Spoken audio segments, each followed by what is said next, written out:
Hello everyone, welcome to the next episode of SpongeBob Now. Today, I will be talking about Squid on strike, and Sandy, SpongeBob, and the worm. First, I'm going to talk about Squid on strike. Enjoy. After finding profits to be slightly lower than usual at the Krusty Krab, Mr. Krabs starts billing his employees for doing the most normal things like talking, chewing, breathing, lollygagging, and even existing. Squidward finds this outrageously unfair and convinces SpongeBob that they should go on strike. SpongeBob, initially not knowing what it means to go on strike, is devastated when he is fired. Squidward, however, assures him that he will have his job back, and more. Squidward starts them off by making SpongeBob throw his hat on the ground, but he couldn't do it since he refuses to let go of his own hat, making Squidward get a ticket for littering from the police. Then he makes a sign stating, Krusty Krab unfair, but SpongeBob writes his as, Krusty Krab funfair, making the restaurant more popular, pleasing Mr. Krabs on that part. Squidward then has SpongeBob memorize derogatory slogans about Mr. Krabs in the restaurant, though their meaning flies over SpongeBob's head. He draws the attention of an eager young teenager who thinks of SpongeBob as a living legend. Rather than joining him in the strike, however, he heads inside the restaurant to take SpongeBob's job.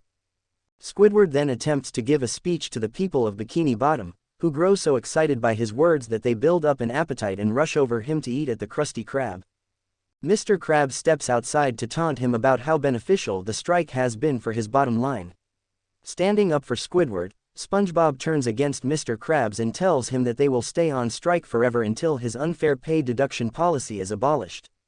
The word, forever, accidentally strikes a nerve with Squidward, who realizes what he has done and grows deeply unsettled at the thought of being on a never-ending strike with SpongeBob.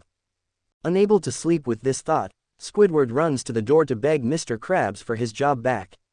Opening it, he is surprised to find Mr. Krabs, who begs him and SpongeBob to return, saying that he cannot stand the teenagers he hired as replacements as they are ruining the place and will not leave him alone. As they walk to the Krusty Krab together, Squidward relishes how the tables have turned and begun discussing the terms of their return with Mr. Krabs. Meanwhile, while listening to a song, SpongeBob has taken the words of Squidward's speech to heart and spends the night literally dismantling the Krusty Krab. Squidward and Mr. Krabs soon arrive, having come to an agreement.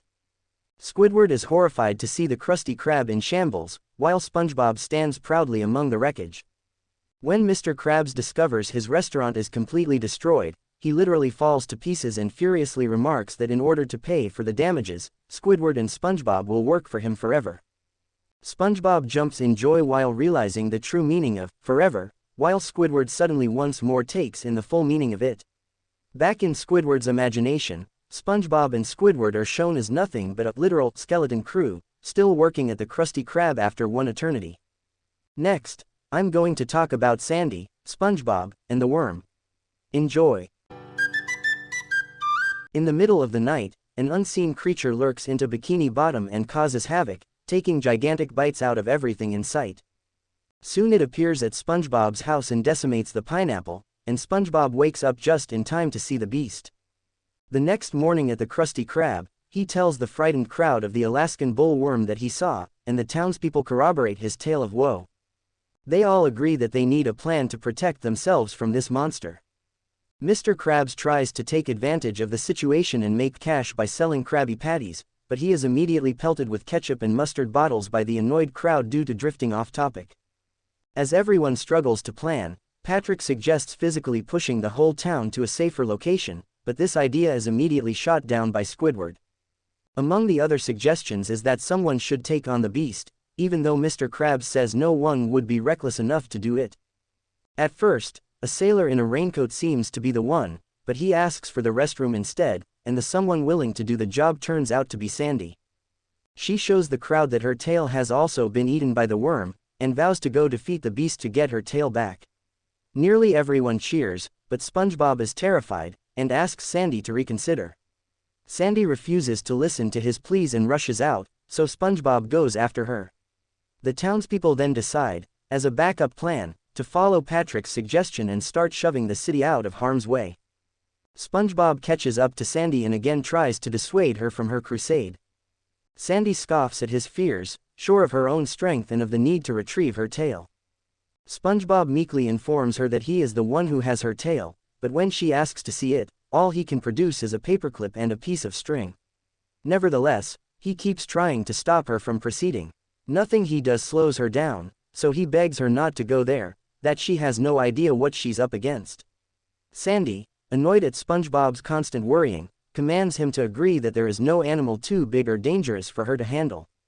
They reach a large, moist cave that seems to be the lair of the worm, and against SpongeBob's protestations, Sandy heads inside to do battle with the creature.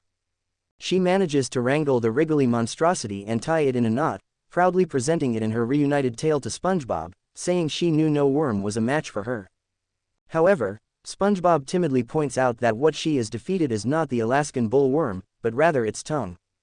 After contemplating the fact that the cave itself is actually the worm due to its blinking eyes and upper teeth, Sandy realizes SpongeBob and the other Bikini Bottomites weren't exaggerating about its size, and sagely decides to hightail it. The giant worm angrily gives chase, but even as SpongeBob and Sandy run for dear life, SpongeBob cannot help but point out he was right all along about the worm being too much for her to handle, coercing Sandy into admitting it, and she does after a while. During the chase, the two run up and down a sand mound, which the worm plows right through, and inadvertently eats the behind of one of the townspeople who was already a victim of the worm earlier in the episode. Still needing a way to escape, Sandy takes the paperclip and string SpongeBob showed her earlier, and uses them to snag a branch of coral. She swings them out of the charging worm's path, leaving it to hurtle off a cliff, though they landed on the worm's back, prompting them to run back to the plateau. Sandy and SpongeBob congratulate themselves and head off to inform the town of the worm's defeat. Meanwhile, the townspeople, unaware of the victory, have finished moving the city to the bottom of the cliff and give a cheer thinking it is perfect, just as the plummeting worm lands right on top of it, destroying it, and the worm utters a pitiful, ouch, before the episode ends. And that is every episode of SpongeBob SquarePants Season 2 I talked about. Thanks for watching. Stay tuned for Season 3. Coming March 1st. Subscribe for more videos. Goodbye everyone.